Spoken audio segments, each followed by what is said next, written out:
कवठे महाकाळ मराठी न्यूजमध्ये आपले स्वागत आहे। आयकर अधिकारी असल्याचे भासवून कोटीच्या लुटीतील 3 आरोपी ताब्यात। एलसीबी सांगली व कवठे महाकाळ पोलिसांची संयुक्त कारवाई।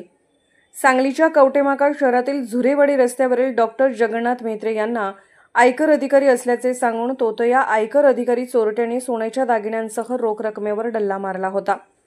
1,20,00,000 रुपयांचा मुद्देमाल लंपास केला होता व जाताना सीसीटीव्हीचा डीव्हीआर घेऊन गेले होते। मागे कोणताही पुरावा नसतानाही पोलीस प्रशासनाने या प्रकरणाचा तपास केला आहे।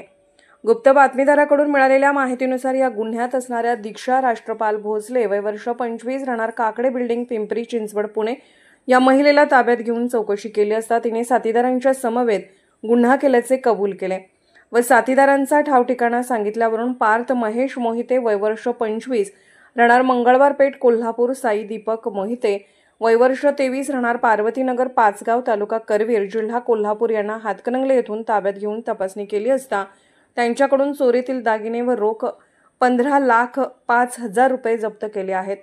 या 3 संशयितांना ताब्यात घेतले असून महेश रघुनाथ शिंदे राहणार जयसिंगपूर सध्या राहणार घाटकोपर मुंबई, अक्षय लोहार राहणार संकेश्वर जिल्हा बेळगाव कर्नाटक, शकील पटेल राहणार गडिंग्लज, आदित्य मोरे राहणार रुकडी दोघेही जिल्हा कोल्हापूर हे 4 संशयित फरार असून त्यांच्या शोधासाठी पथके रवाना करण्यात आली आहेत।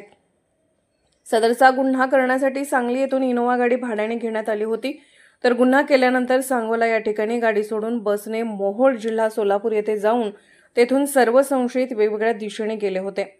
वरिष्ठांच्या मार्गदर्शनाखाली स्थानिक गुन्हे अन्वेषण विभागाचे पोलीस निरीक्षक सतीश शिंदे, कवठे महाकाळ पोलीस ठाण्याचे पोलीस निरीक्षक ज्योतिराम पाटील यांच्या टीमने संयुक्तपणे तपास करून या मोठ्या दरोड्याचा तपास केला आहे। कवठे महाकाळ मराठी न्यूज मुख्य संपादक विद्याधर लोंढे।